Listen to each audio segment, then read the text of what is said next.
जय हिंद। आज का हमारा टॉपिक है एंगल यानी कि कोण।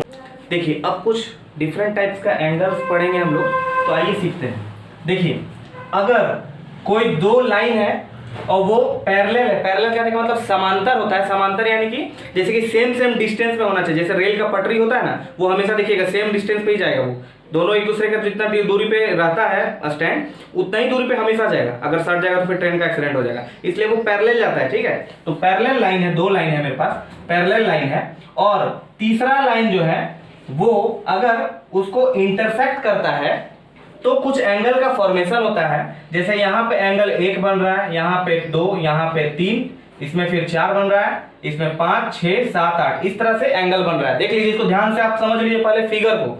ठीक है, उसके बाद जो मैं बताऊंगा तभी वो समझ में आएगा। अगर फिगर नहीं समझ में आएगा तो आपको ये भी समझ में नहीं आएगा। इसलिए फिगर को बढ़िया से समझिए कि दो पैरेलल लाइन था, वो एक लाइन और है, वो इंटरसेक्ट किया और यहाँ पे कुछ एंगल्स का फॉर्मेशन हुआ। क्या क्या हुआ? तो 1 2 3 4 5 6 7 8, यहाँ पे इतना एंगल का फॉर्मेशन हुआ। तो आइए हम लोग सीखते हैं कि आखिर कौन कौन सा एंगल क्या क्या टाइप का होगा। देखिए सबसे पहले है एडजेकेंट एंगल, जिसको हम आसन्न कोण कहते हैं।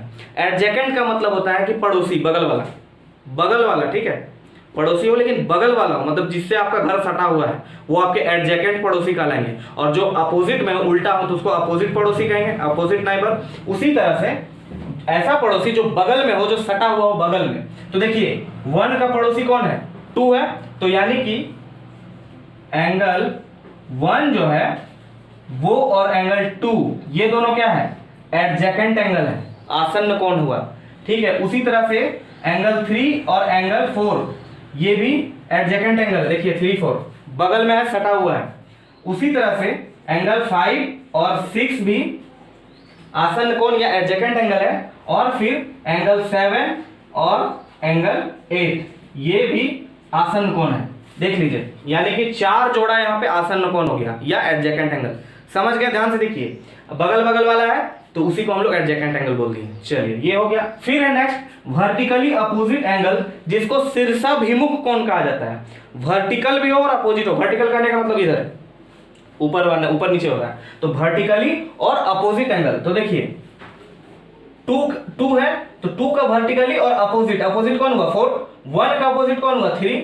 उसी तरह से 5 का अपोजिट 7 और 6 का अपोजिट 8। समझ में आ रहा होगा? तो यानी कि यहाँ पे एंगल 1 जो है वो किसका वर्टिकली अपोजिट है? एंगल 3 का। उसी तरह से एंगल 2 जो है वो वर्टिकली अपोजिट है एंगल 4 का। फिर उसी तरह से एंगल 5 जो है वो वर्टिकली अपोजिट है एंगल 7 का। और फिर एंगल 6 जो है वो वर्टिकली अपोजिट है एंगल 8 का। इसी को हम लोग वर्टिकली अपोजिट एंगल या शीर्षाभिमुख कोण कहते हैं। समझ गए होंगे? फिर है अल्टरनेट इंटीरियर एंगल, यानी कि वैकल्पिक आंतरिक कोण। ठीक है, आंतरिक कोण और वैकल्पिक हो। तो देखिए यहाँ पे आंतरिक कोण मतलब ये दोनों पैरेलल लाइन के अंदर वाला। अब देखिए तो 3 जो है वो क्या है? 3 4 5 6, ये जो हमारा है यही है मेरा आंतरिक कोण है इसमें से। ठीक है, और हमको इसमें देखना है। और बाह्य कोण कौन कौन सा है? तो 1 2 7 8, ये बाहर का कोण है। ठीक है, कोई दिक्कत नहीं। तो देखिए 3 और 5 जो है ये क्या है? बराबर बराबर है दोनों। 3 और 5 जो है ये बराबर है।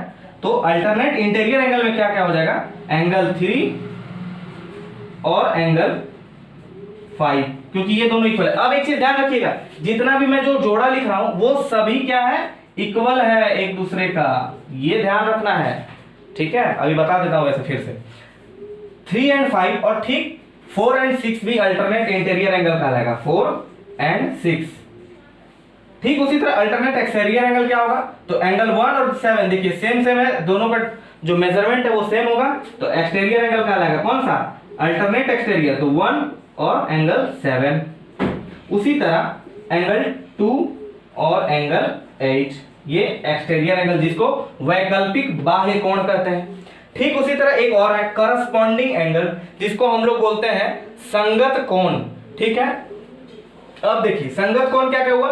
तो ऊपर का 1 मतलब बाह्य कोण का 1 और अंदर आंतरिक कोण का 5, देखिए इक्वल है दोनों, 1 और एंगल 5। तो यहाँ पे क्या हो जाएगा? एंगल 1 जो है वो एंगल 5, ये दोनों एंगल करस्पॉन्डिंग एंगल कहलाएगा। उसी तरह एंगल 2 और एंगल 6। ठीक है, फिर एंगल 3 और एंगल 7 है, एंगल 3 और एंगल 7, और फिर एक है एंगल 4 और एंगल 8। अब देखिए इसमें से मैंने जितना भी पेयर ऑफ एंगल्स लिखा है वो सभी एक दूसरे का इक्वल है, ठीक है। जितना भी पेयर मैंने लिखा है वो सभी एक दूसरे का इक्वल है। कैसे? तो 1 और 2 देखिए, लेकिन ये इक्वल नहीं है, एडजेसेंट एंगल जो है वो इक्वल नहीं है, ठीक है। बगल वाला जरूरी नहीं कि आपके बराबर में हो, तो बगल वाला एडजेसेंट ये सिर्फ इक्वल नहीं है, ठीक है, ये अनइक्वल है। बाकी देखिए वर्टिकली अपोजिट एंगल 1 और 3, तो देखिए 1 और 3 ये दोनों इक्वल है।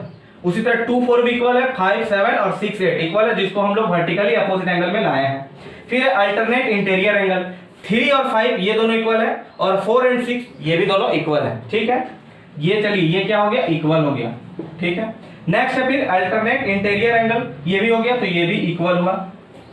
फिर अल्टरनेट एक्सटीरियर एंगल 1 और 7 सेम मेजरमेंट का है, और 2 और 8 भी सेम मेजरमेंट का है, तो ये भी मेरा क्या हो गया, इक्वल हो गया। चलिए, और फिर है करस्पॉन्डिंग एंगल 1 और 5 2 और 6, यानी कि ये भी इक्वल ही है, ठीक है। इसका यूज आप लोग एंगल वगैरह बहुत सारी चीजों में आप यूज करेंगे, इसका ज्योमेट्री में भी बहुत सारा यूज होता है, तो उम्मीद करते हैं आप लोग ये समझ गए होंगे, ठीक है। तो आज के वीडियो में इतना ही, मिलते हैं नेक्स्ट वीडियो में, तब तक के लिए जय हिंद।